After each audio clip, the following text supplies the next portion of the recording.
नमस्कार कुंभ राशि वाले मेरे मित्रों, आपका और आपके पूरा परिवार का स्वागत एवं अभिनंदन करता हूं आज का इस ज्योतिष कार्यक्रम में।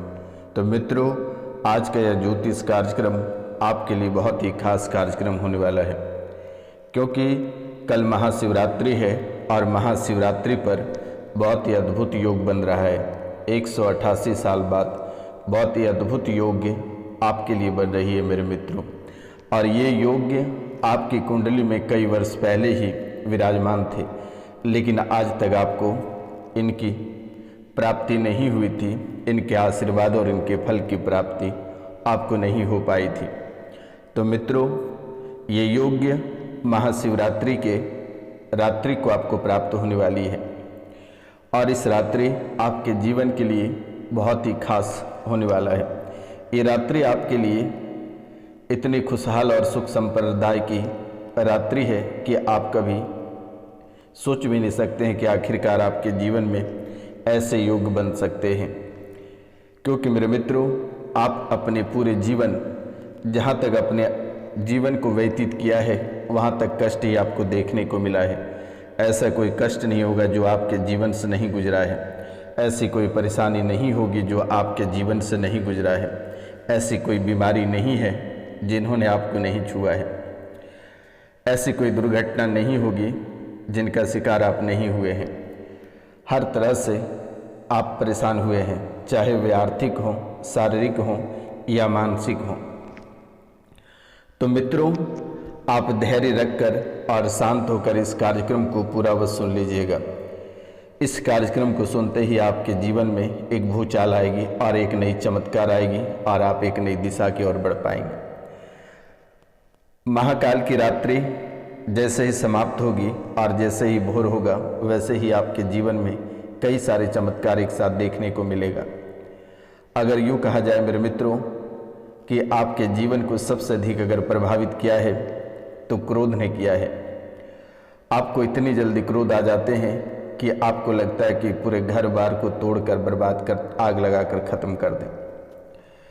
परिवार में सभी सब ऐसे उलझ जाते हैं, लगता है कि दोबारा उस परिवार से आपको काम ही नहीं रहेगा। आप घर के सारे सामग्री को तोड़ देते हो, परिवार से अलग हो जाते हो, अपने माता पिता से बकझक कर लेते हो। चंद मिनट के लिए आप ऐसे हो जाते हो कि लगता है कि वो घर नहीं शमशान घाट है। चंद मिनट के लिए आप ऐसे हो जाते हो कि वे आपके माता पिता नहीं, वे आपके दुश्मन हैं। चंद मिनट के लिए आप ऐसे हो जाते हो कि अपने परिवार में जब ऐसे तांडव आप मचाना शुरू करते हैं कि आसपास के लोग, देखने वाले भी हैरान रह जाते हैं, परेशान हो जाते हैं कि आखिरकार इस लड़के को या इस परिवार में किसकी नज़र लग गई जो कि इनका जीवन ऐसा हो गया है। तो आपके जीवन काल में सबसे अधिक जो परेशानी है वह है क्रोध। और क्रोध जो है बहुत ही स्पीड से आपके शरीर में प्रवेश करता है, यानी आपको ऐसा महसूस होता है कि कोई आत्मा आपके शरीर में प्रवेश कर रहा है। और जैसे ही आपके क्रोध ठंडे होते हैं, आप एकांत में बैठकर रोने लगते हो, अपने आप को तकलीफ़ें देने लगते हो। अफसोस काफ़ी होता है कि आखिरकार आपने ऐसा क्या कर दिया, मैं तो ऐसा कभी कर नहीं सकता, आखिरकार आपके शरीर में ऐसा क्या प्रवेश कर गया। मित्रों, क्रोध जैसे ही ठंडा होता है और सप्ताह 2 सप्ताह बीत जाने के बाद आपको सब कुछ गंदा दिखने लगता है। आपके जीवन काल में सब कुछ गंदा होने लगता है, मन में गंदे ख्याल आने लगते हैं। आखिरकार इन बातों को कभी आपने सोचा नहीं कि ये हमारे जीवन में कैसे हो रहे हैं? अगर हो रहा है तो क्यों हो रहा है? ये गंदे खेल आपके जीवन को ऐसे मरोड़ता है जैसे कि कोई लगता है कि झाड़ी को मरोड़ रहा है। परिवार के सदस्यों को देखकर इतनी आपको नफरत हो जाती है, परिवार के सदस्यों को देखकर इतनी नफरत हो जाती है कि कहना बहुत ही कठिन है। परिवार के किसी सदस्यों को आप बिल्कुल भी देखना नहीं चाहते हो। हमेशा तिरछी नज़र परिवार के प्रति रहता है आपका। हमेशा आपको अकेला रहना बहुत पसंद रहता है और उस स्थान पर अगर कोई आ जाता है तो आपको पूरी तरह से झकझोर कर रख देता है। किसी से बात करने का मन नहीं करता है और कोई आपसे बात करता है तो उनसे लड़ाई होना तय रहता है। आपकी जुबान से ऐसे शब्द ही निकलते हैं, ऐसे अपशब्द निकलते हैं, ऐसे कुछ शब्द निकलते हैं जिससे कि लड़ाई होनी तय रहती है। आपके जीवन को सबसे अधिक प्रभावित आपके अपने लोगों ने ही करता है। पराये आपसे अच्छे रहते हैं, आपके दुश्मन भी आपसे अच्छे रहते हैं, लेकिन जो आपके घर परिवार में है, जो आस्तीन का सांप बनकर बैठा है, ये सबसे अधिक आपके जीवन को प्रभावित करता है और आगे भी करता रहेगा। तो आप अपनों से हमेशा सावधान रहना। डिप्रेशन, बेवजह के डिप्रेशन में आप ऐसे चलने लगते हैं जैसे आपकी लगती है कि कार 200 की स्पीड में चल रही है। ऐसे आप डिप्रेशन की ओर बढ़ते हैं। धन दौलत रुपया पैसा सब रहने के बाद भी आप डिप्रेशन के शिकार हो जाते हैं, जबकि आप में उतनी क्षमता है कि डिप्रेशन से बाहर आने की, लेकिन हिम्मत आप नहीं कर पाते हो। आपके अंदर जो एनर्जी है वह एनर्जी कहाँ चली जाती है पता ही नहीं चलता है। जब थोड़ी से बाहर घूमते हैं या कुछ मोटिवेशनल चीज़ को देखते हैं तो फिर आपके अंदर इतनी एनर्जी आ जाती है कि आपको लगता है कि कुछ करें, लेकिन जब आप करने का प्रयास करते हैं तो कर नहीं पाते हैं। फिर वहाँ आपके दिमाग जाम हो जाता है। आपको ऐसा महसूस हो जाता है कि किसी ने आपके दिमाग में ताले बंद कर दिया है, बद्द लग गया है, यानी किसी ने बांध दिया है। पूरे शरीर को जकड़ लेता है, गर्दन से लेकर सर, हाथ, पाँव, कमर में। इस राशि में बहुत लोग ऐसे हैं जिनके कमर में घाव बन रहा है और ये घाव धीरे धीरे कैंसर की ओर ले जा रहा है। आप कभी सोचे नहीं थे कि कैंसर की ओर बढ़ेगा। आपने कई सारे दवाई सुई या डॉक्टरों को दिखा लिया, लेकिन काम बिल्कुल भी नहीं करता है। दवाई सुई तो बिल्कुल भी नहीं काम करता है। कमर के घाव धीरे धीरे फैलते जा रहे हैं, या फिर जब तक दवाई का असर रहता है तब तक वो ठीक रहता है। जैसे ही दवाई आपकी छूटती है ये आगे बढ़ने लगता है। तो मित्रों, आप कब तक दवाई खाओगे? लेकिन अब आपको घबराने की आवश्यकता नहीं है। रोशनानंद महाराज आपके इलाज निःशुल्क करेंगे। माता कामाख्या आपके इलाज अवश्य करेंगे। माता रानी को सिर्फ 5 लोगों से चैनल को सब्सक्राइब करवा देना और फ़ोन कर झाड़ा लगवा लेना। 3 दिन झाड़ा लगवा के उसी में ठीक हो जाएगी। नंबर है 9934 789024, यानी 9934789024।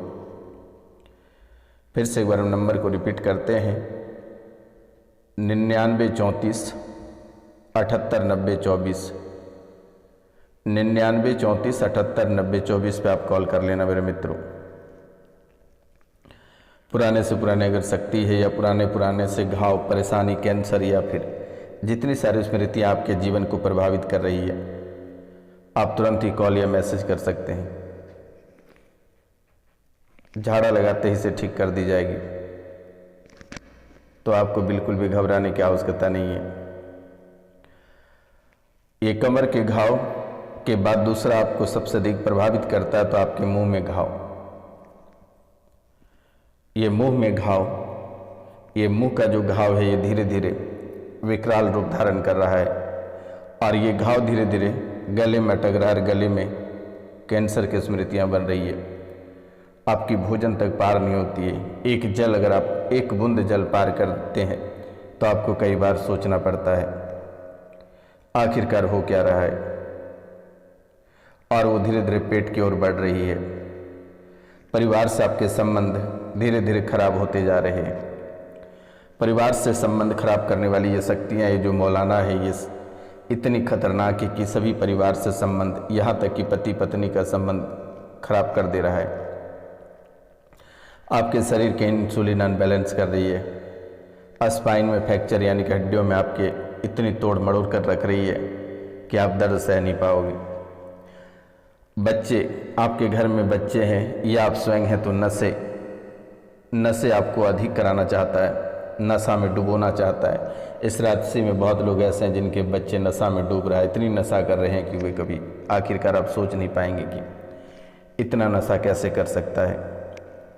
शरीर के आपके आधा अंग लेना चाहता है, कमज़ोर करना चाहता है, तोड़ना चाहता है। शरीर के आपके आधे अंग को नष्ट कर देगा। भोजन नली में सड़न जैसा आपको महसूस होता है। लगता है कि भोजन नली में कुछ सड़ के फंस गया है, कुछ मरे हुए चीज अंदर फंसे हुए हैं, ऐसा महसूस होता है। कैंसर आपके जीवन के लिए बहुत ही आम बात हो चुकी है। किसी भी अंग को ये टच कर जाता है और वहीं आपको सताने लगता है। कभी लीवर तो कभी अपेंडिक्स, कभी स्पाइन, कभी यूरेटर, यहाँ तक कि मलमूत्र के द्वार को भी ये नहीं छोड़ रहा है।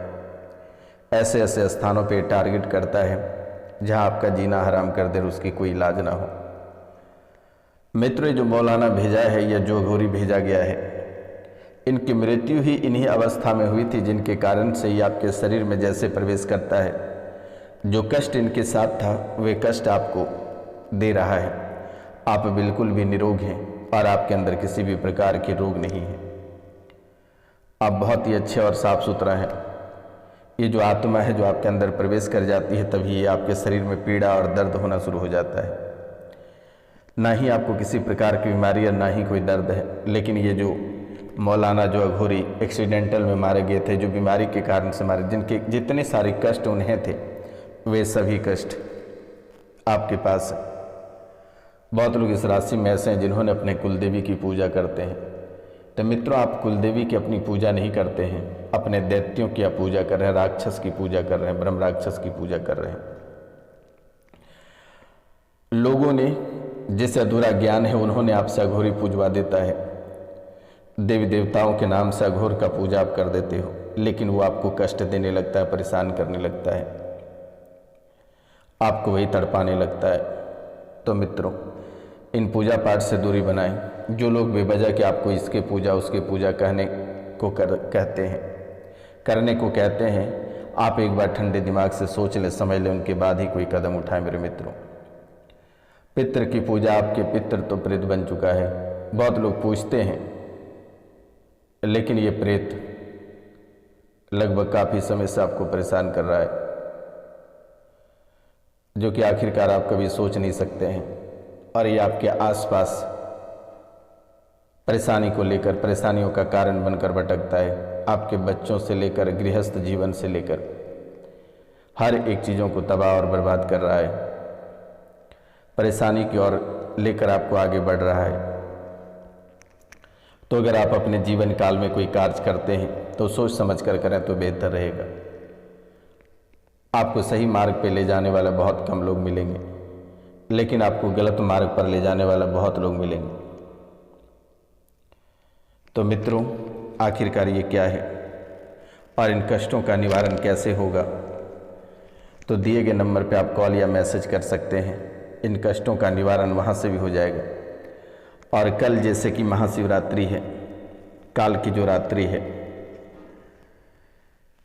इस समय कुछ विशेष उपाय आप कर लेना है जिससे कि आपको राहत मिलेगा। जैसे महादेव के ऊपर रुद्राभिषेक करवा लेना, महामृत्युंजय का पाठ, घर में हवन, उपवास, इन सब चीज़ों को आप करें, थोड़ी सी आपको राहत मिलेगी। मित्रों, कहते हैं कि जो महाशिवरात्रि ये बहुत ही अद्भुत पर्व है। ईशान संहिता में बताया गया है कि फाल्गुन मास की कृष्ण चतुर्दशी की रात्रि में आदिदेव भगवान शिव करोड़ों सूर्यों के समान प्रभाव वाले शिवलिंग रूप में प्रकट हुए थे। मित्रों, फाल्गुन कृष्ण चतुर्दशी तिथि में चंद्रमा सूर्य के नजदीक होता है। फाल्गुन कृष्ण चतुर्दशी तिथि में चंद्रमा सूर्य के नजदीक होता है और उसी समय जीवन रूपी चंद्रमा का शिव रूपी सूर्य के साथ योग मिलन होता है।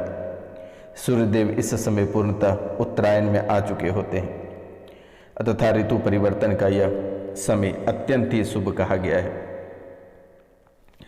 सृष्टि की शुरुआत इसी दिन आधी रात में भगवान शिव का निराकार से साकार रूप में, यानी ब्रह्म से रुद्र के रूप में अवतरण हुआ था। प्रलय की बेला में इसी दिन प्रदोष के समय भगवान शिव तांडव करते हुए ब्रह्मांड को तीसरे नेत्र की ज्वाला से भस्म कर देते हैं। इसलिए इसे महाशिवरात्रि या जल रात्रि भी कहा जाता है। इस दिन भगवान शंकर की शादी भी हुई थी, इसलिए रात में शंकर की बारात निकाली जाती है। रात में पूजा कर फलाहार किया जाता है और अगले दिन सवेरे जौ, तिल, खीर और बेलपत्र का हवन करके व्रत समाप्त किया जाता है। तो अगर आप व्रत रखते हैं तो दूसरे दिन आप खीर से अपना व्रत तोड़ें। जौ, तिल, खीर और बेलपत्र का हवन करके अपना व्रत को समाप्त करें। महाशिवरात्रि व्रत कथा के अनुसार चित्रभानु नामक एक शिकारी था। जानवरों की हत्या करके वह अपने परिवार को पालता था। वह एक साहूकार का कर्जदार था, लेकिन उसका ऋण समय पर ना चुका सका। उन्होंने क्रोधित साहूकार ने शिकारी को शिव मठ में बंदी बना लिया। सहयोग से उस दिन शिवरात्रि थी। शिकारी ध्यान मग्न होकर शिव संबंधित धार्मिक बातें सुनता रहा। चतुर्दशी को उसने शिवरात्रि व्रत की कथा भी सुनी। शाम होते ही साहूकार ने उसे अपने पास बुलाया और ऋण चुकाने के विषय में बात की। शिकारी अगले दिन सारा ऋण लौटा देने का वचन देकर बंधन से छूट गया। अपनी दिनचर्या की भांति वह जंगल में शिकार के लिए निकला, लेकिन दिन भर बंदी गृह में रहने के कारण भूख प्यास से व्याकुल था। शिकार खोजता हुआ वह बहुत दूर निकल गया। जब अंधकार हो गया तो उसने विचार किया कि रात जंगल में ही बितानी पड़ेगी। वह वन एक तालाब के किनारे एक बेल के पेड़ पर चढ़कर रात बिताने का इंतजार करने लगा। बेल वृक्ष के नीचे शिवलिंग था जो बेलपत्रों से ढका हुआ था। शिकारी को उसका पता ना चला। पड़ाव बनाते समय उसने जो टहनियाँ तोड़ी वे संयोग से शिवलिंग पर गिरती चली गई। इस प्रकार दिन भर भूखे प्यास से शिकारी का व्रत भी हो गया और शिवलिंग पर बेलपत्र भी चढ़ गया।